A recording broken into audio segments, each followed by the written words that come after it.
Bapak, Ibu, Saudara-saudari yang terkasih, selamat berjumpa kembali. Kalau dalam diri kita hanya ada kebaikan, maka Anda dan saya bukan lagi manusia, melainkan malaikat. Kalau dalam diri kita hanya ada keburukan demi keburukan, maka Anda dan saya bukan lagi manusia, tetapi iblis. Mengapa demikian? Karena dalam diri manusia, manusia itu memiliki secara lengkap kebaikan dan keburukan. Kita memiliki kualitas gandum dan juga ilalang. Kita memiliki kualitas terang dan juga gelap. Kita memiliki kualitas yang bersumber dari Allah dan juga yang berasal dari iblis. Maka tidaklah mengherankan kalau pada suatu kesempatan Petrus betul-betul sejalan dengan pikiran Allah yang mengakui Yesus sebagai Mesias, anak Allah yang hidup. Tetapi pada kesempatan lain, Petrus lebih mempercayai pikiran yang berasal dari iblis yang tidak sepakat kalau Yesus sang Mesias harus menderita, dibunuh, dan dibangkitkan pada hari yang ketiga. Pada titik ini, Petrus tidak jauh berbeda dengan kita semua, yang pada suatu kesempatan berpihak pada kehendak Allah, tetapi pada kesempatan yang lain lebih nyaman dengan kehendak iblis. Meskipun Petrus dalam Injil pada hari ini dianggap oleh Yesus sebagai batu sandungan, Yesus tidak pernah membatalkan keputusannya yang pertama untuk menjadikan Petrus sebagai batu karang tempat Yesus mendirikan jemaatnya. Kenyataan ini sedikit menyingkapkan rahasia panggilan hidup kita sebagai murid Kristus. Kita dipanggil bukan karena ketiadaan orang yang jauh lebih layak dari kita, tetapi karena Allah dapat memampukan kita menjadi layak di hadapannya dan juga di hadapan sesama. Kita juga dipanggil bukan karena kita sudah sempurna atau sudah kudus, tetapi Allah yang Maha Kuasa dapat memampukan orang yang dipanggilnya menjadi sempurna dan kudus. Nabi Yeremia dalam bacaan pertama pada hari ini memberikan kesaksian bagaimana Tuhan dapat memperdaya orang pilihannya, termasuk memampukan Yeremia untuk menjadi seorang nabi walaupun mengalami berbagai tekanan atas jabatannya.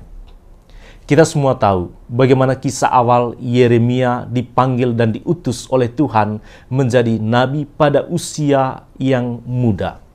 Dia pernah mengungkapkan ketidakpantasannya sebagai nabi.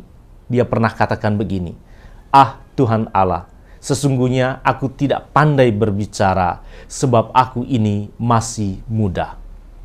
Rasul Petrus juga pernah mengungkapkan ketidakpantasannya saat Yesus memanggilnya menjadi penjala manusia. Petrus pernah mengungkapkan begini, "Tuhan, pergilah daripadaku karena aku ini seorang pendosa." Allah dapat membuat kita layak dan mampu menjalani panggilan hidup kita, entah sebagai imam, sebagai biarawan-biarawati, sebagai pasangan suami istri Katolik, sebagai orang muda Katolik, pendidik, pemerintah, politisi, dan lain-lain, bukan karena kehebatan kita, tetapi karena Allah yang memilih dan senantiasa menyertai kita. Tuhan Yesus selalu tampil sebagai gembala yang baik, yang tidak hanya memberikan nasihat, tetapi juga pujian. Dia juga tidak hanya memberikan pujian, tetapi juga teguran bagi kita para domba kawanannya. Dalam dinamika inilah pemazmur memuji Tuhan, katanya, "Dalam naungan sayapmu aku bersorak-sorai, dan tangan kananmu menopang aku." Saudara-saudari yang terkasih, Allah lah yang menjadi alasan kenapa kita bahagia dan mampu menjalani panggilan hidup sebagai murid Kristus. Memang menjadi murid Kristus di zaman ini tidak cuma berhenti pada pengakuan iman.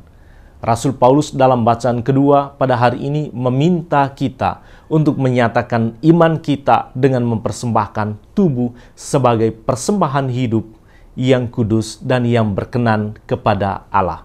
Sebagaimana Yesus sang Mesias yang berangkat ke Yerusalem untuk mempersembahkan diri kepada Allah untuk menebus dosa-dosa kita. Dan Petrus telah mengikuti jejak Sang Mesias. Dia berani menyangkal diri, mengalami berbagai penderitaan, dan mengikuti Yesus, bahkan rela wafat sebagai martir di kayu salib. Petrus yang sering kali dipuji dan ditegur oleh Yesus telah mengakhiri sejarah hidupnya sebagai batu karang, bukan sebagai batu sandungan. Dia telah memenangkan pikiran Allah dan bukan pikiran iblis. Saudara-saudari, sebagai murid Kristus, pada hari ini Yesus mengajak kita untuk membuka diri pada kehendak Allah dan menghindari diri dari cara berpikir iblis yang menyesatkan.